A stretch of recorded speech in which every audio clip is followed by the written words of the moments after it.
Here is our beginning saxophone video. I'm going to show you everything you need in order to be able to play saxophone. Okay? First thing is we have to open up our case. Okay?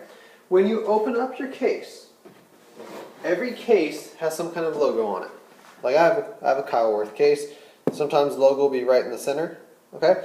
When you open your case, those logos should be up. Okay? If it's down, if it's upside down, then when you open it, the instrument will probably fall out of the case, but there will be an increased chance of it being damaged. Okay?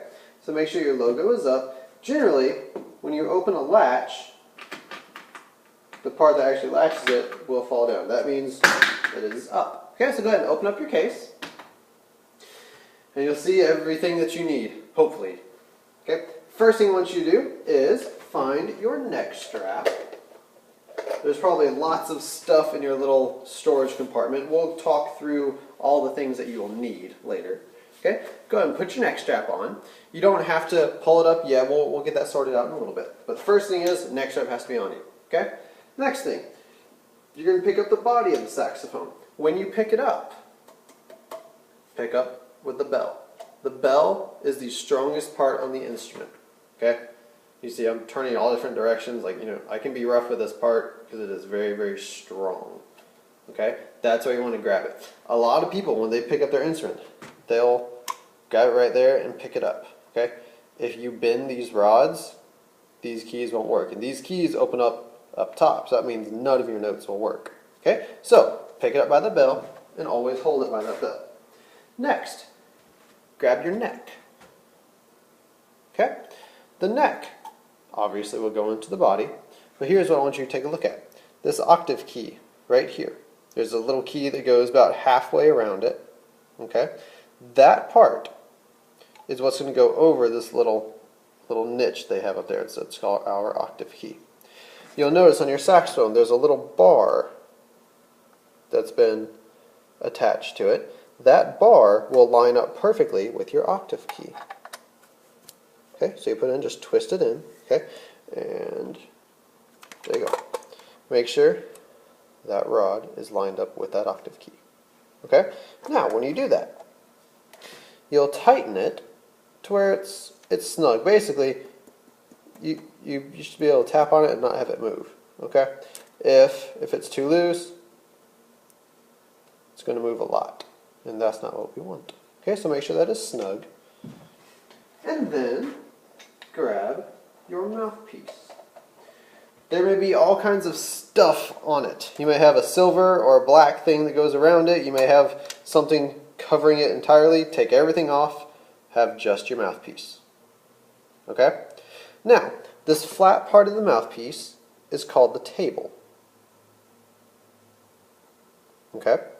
That table will line up with that same rod, that same bar that we just talked about. So go ahead and put it on and get it twisted on there.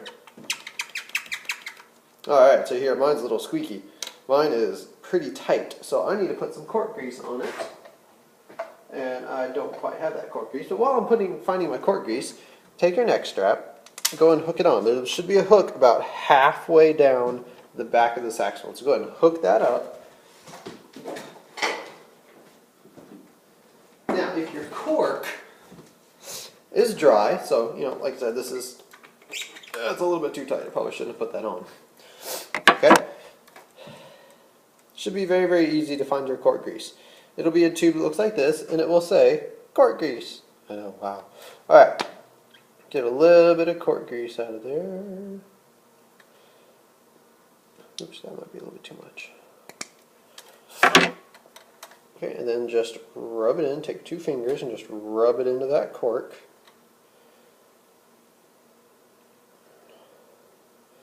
Okay, and then I have a towel that I keep in my case, so I'll just wipe it off on the towel. And now try to put that mouthpiece on. It should go on a lot easier. Oh yeah, much better. Okay, now I did make one mistake. I should have told you first to put the neck strap on. When you first pick up the body, put that neck strap on. That way, if you drop it, it won't go too far. Alright, so we have our mouthpiece on. The instrument is assembled correctly.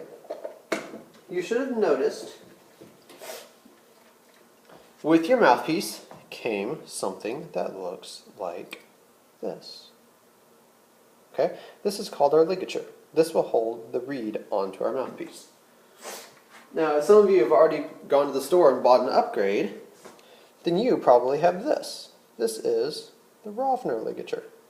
These are ligatures that I prefer because they work a lot better. They're a lot easier to put on and control. Now, if you don't have what's called a reed case, then you should go ahead and get one. You don't have to get one like this. This one's about, I think, $20 to $25, but it holds 8 reeds. You don't need that. You just need a simple plastic reed case that you can get at just about any music store for $2 or $3 that will hold 4 reeds. That will be good enough. Okay? So, take your reed, put the tip in your mouth. Okay, the tip is the thinner part, and you don't want to touch that part. Okay, that is the most important part of the reed. If this tip, as you can see, is perfectly smooth. I don't know if my camera can focus in on that or not. But you see there's no chips in it whatsoever. If there are any chips, if it's wavy at all, if it's bent, if it's splintered, then it has to be thrown away. Okay? A reed has to be in perfect condition or it will not play as well as it should. Okay, so go ahead and get that wet.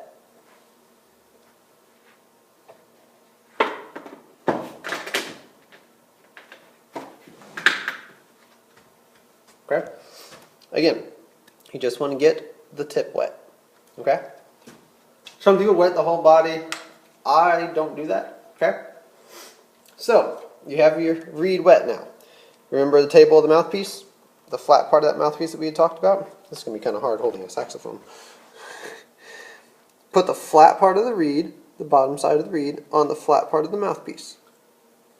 Now when you do that, make sure, you see I'm using 4 different fingers to line up this reed. Make sure your reed is lined up perfectly with the tip of that mouthpiece. See that? On the camera it looks like it's over a little bit, but it's actually right where it should be. Okay, so make sure that reed is lined up perfectly with that mouthpiece.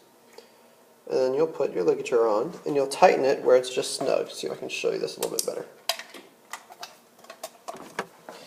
That's what we're looking for. See, there's just a little bit of black showing up top. That's what we're looking for with the reed, just like that. Now, if you have the Rovner ligature, okay, your screw will go to the right. If you have the regular silver or gold, depends on, the color may be different, they will still go to the right. Okay? So if your screws are going to the left, then that means that you simply just have it upside down. Okay? Whichever ligature you have will work. Like I said, I prefer the Rovners, but the regular metal ligatures are just fine for now. Okay? So once you have that, now you have to talk about how to make sound. Our reed is wet. We put everything together correctly. If not, you will review the video to answer any questions you have. Okay? If you did the clarinet clarinet testing during our 4th grade days, or if you're a new student and you haven't done it yet, here's how we play the saxophone. Your bottom lip is going to be a pillow between your bottom teeth and the reed. Think about that for a second. Okay? Your bottom teeth are going to have this pillow. So that way, it protects the reed from your teeth. Okay? Your top teeth. I don't know, it's kind of hard to see, but I have a couple of teeth marks. No, I don't think you can see it. But I have a couple of teeth marks on my mouthpiece where my teeth go. That's because I'm biting down a little bit too hard when I play. But those top teeth are going to go right on that mouthpiece, and then the corner is just going to close so no air leaks out. Okay? So you're looking for this. Okay? Bottom lip is over bottom teeth. Top teeth are on that mouthpiece, and the corners are closed. Okay? Now, what I want you to do is have your right thumb under that thumb rest. Okay? Now notice, I'm not doing that. My thumb's not out that far. Right where the nail is. That's where it hits that thumb rest. If you go too far, it's going to throw off your hand, and you won't be able to use your keys correctly. Okay? So, right where the thumbnail is right where that thumb rest goes. Okay? And then the left thumb is going to go on that pad. Your pad back here may be black, it may be gold, it may be silver, but there's only one key that your thumb can hit. Okay? That's where your thumb goes, on that pad. Between those two thumbs, you should be able to control the saxophone. Okay? If you don't have good balance with the saxophone, it's because one of these fingers is not in the right spot. Now, obviously, if you have all your fingers down, it's very easy to control the saxophone. Okay? I still have a little bit of cork grease on my fingers, so let me wipe that off and keep my saxophone clean. Alright, we're going to play our first note. We're just going to play an open note. So your thumbs are holding the instrument, they're balancing. Your embouchure is set correctly. Now I want you to take a big breath and blow. Here's the note we're going for.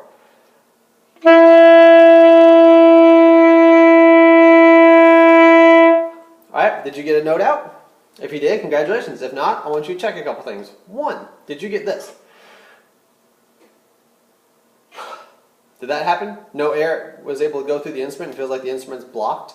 That's because your jaw is clenching too much. So you have to open that jaw and relax it.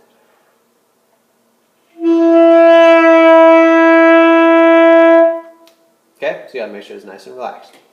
If you got a squeak, chances are your bottom teeth were on that reed. Okay? Bottom lip has to be over those teeth. The teeth cannot touch the reed. Only the lip and the tongue can touch the reed. Okay? Now, if you have all that, make sure you're pushing your air very, very steady and very, very fast so you get a nice, steady, nice, solid note. Alright? Now, that was our open C sharp. Okay? Easiest note on the instrument. Okay, we're going to learn a couple of notes we learned in the book. In the first couple pages, we learned these notes. First finger. Now you'll notice my keys are different colors. Okay? Your first finger is going to go on that key. Now notice, on your saxophone, you may have 5 white pearls, or you may have 4 like me. Okay? If you have 5, then this key up here, this gold key that I have, that's your first white pearl. Okay? So if you have 5 pearls, you want to put your first finger on the second one. Okay? If you only have 4 like me, then you're going to do it just like me. First finger on that first pearl.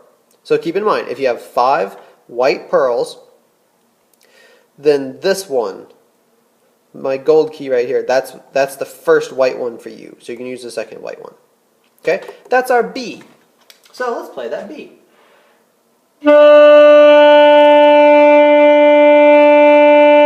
Did that note come out, or did you get... Did that happen? If it is, you're biting too much. Open up that jaw, push lots of air. Now, did you know it sounded like this? Wasn't steady. It sounded like it went really low and just kind of just an unstable sound. That is your embouchure being too weak. You want to get your note perfectly steady. Think about a laser. Lasers don't bend very much. But from what our eyes can pick up, lasers are very straight and nothing changes them. They go straight until they hit something. That's your air. Alright, so that was our B, first finger. Now, I want you to add second finger. You're going to skip a pearl and go down to the next one. That is your A, 1 and 2. Okay, so we had our B, which is first finger, then our A, which is first and second.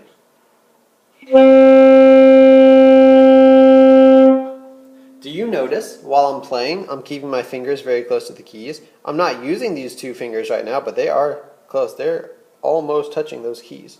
Okay? Add another finger. That's your G.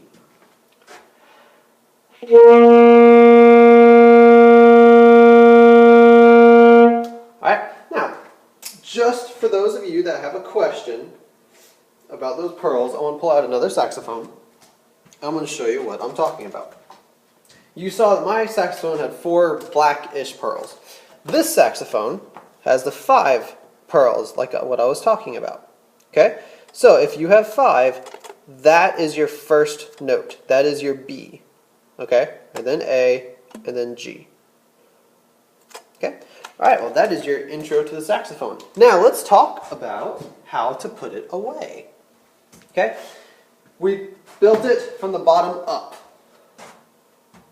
Okay? We had the body, then we put the neck on, then the mouthpiece, then the reed and ligature. Okay? We're going to take it apart in the exact opposite way. So same thing, make sure it stays hooked to you, so that way if you happen to let go, nothing bad will happen. Take your reed off. Now, the saxophone is a very expensive instrument.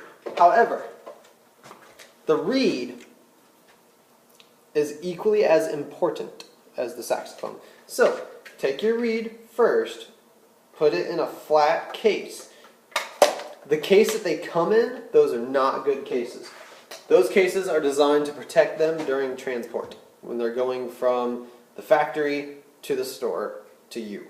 That's all they're there for. Please do not use those cases after you take the reed out. When I take a reed out of one of those cases, I immediately throw it in the trash can. Okay? Those cases warp very easily, and they'll warp your reed. If you're playing on a warped reed, it will be difficult, if not impossible, to play. Okay? So you took your reed off, you put it in a safe spot. Mouthpiece, ligature off. Mouthpiece, twist back and forth until it comes off. Put that in a safe spot. In this case, you have a storage compartment, and on here I actually have a little hole that's just for a mouthpiece, so you can put your mouthpiece in there. Okay? That will help protect your mouthpiece. Now, loosen that screw. If you need to get a parent to help you, go ahead and do that just until you get used to it. Same thing. Twist and pull lightly. That'll come off. And then put that in its designated spot. And then last thing you have is your saxophone. So take your saxophone, put it in there. Now, when you close your case, be in the habit, whether you have a saxophone in here or not, when you close your case, make it a habit to latch. You'll notice after I first got the saxophone out and I closed the case, I almost latched it, but then I stopped myself because for this video I want to try to get through things quickly, so I decided to leave it open. But it's my habit to latch it, which is a very good idea. Because if you forget to latch it just once and you drop it, that's an expensive repair. Okay? So, a couple quick things to help you maintain your instrument. You know that this is a very expensive instrument. It's a very complicated instrument. Okay? And you need to take the best care of it you can. The way that we do that is that we can clean it. You can buy this. I believe they're yellow now. But you can go to any music store and ask for a saxophone neck cleaner or a saxophone swab. Okay? I don't have a swab because I like these cleaners better. Just my personal preference. Swabs work just as well if you want that. Okay? So when you get done playing, rub this. Have it go straight through the neck. I'll show you what I'm talking about. And this isn't the normal one that I use because it's in my other case. Okay? You just push it and make it go all the way through and pull it out. Now, the normal ones are about that long. About that long. This is my flute one. Like I said, I just don't have my other one with me today. Okay? And the swab, they can show you at the store how to use that swab. There's a weight on the end of it. You can just drop that through the instrument, just pull it through. There you go. It takes all the spit out, you're done. Okay? You will have noticed, maybe not in this lesson, but as you practice, your instrument develops water. Okay? That's condensation. That's your spit from playing. It happens on every wind instrument. Okay? We use our swabs to clean it out. But here's what I want you to keep in mind. When you play your instrument, and this will save you more money than anything else, guaranteed. When you play your instrument, make sure, no doubt whatsoever, make sure your mouth is clean. Okay? Don't play right after you eat. Don't play after you have a sugary drink. Okay? Before you play your instrument, wash your mouth out with water. Brush your teeth and then rinse it thoroughly with water. Okay? You want your mouth as clean as possible. Okay? If you eat a cookie, then you drink a little bit of water, then you play your instrument, that's still not good. You need to wait You need to wait for a little bit before you play so your body can digest that food. Because every time you exhale, food particles come out. They're very, very small particles, but think about it. If there's a little bit of food particles that comes out every time you blow, how many times do you blow through your instrument when you practice? Probably a couple hundred times in 10 minutes. Okay? It develops really, really quickly. Okay? I had a clarinet once. I always kept my mouth clean. I never played with food in my mouth. That clarinet, I only had to replace one pad and one cork in 15 years. That saved a lot of money. Okay? So you can do the same with your instrument. Okay? Thank you for joining. I hope you enjoy playing the saxophone.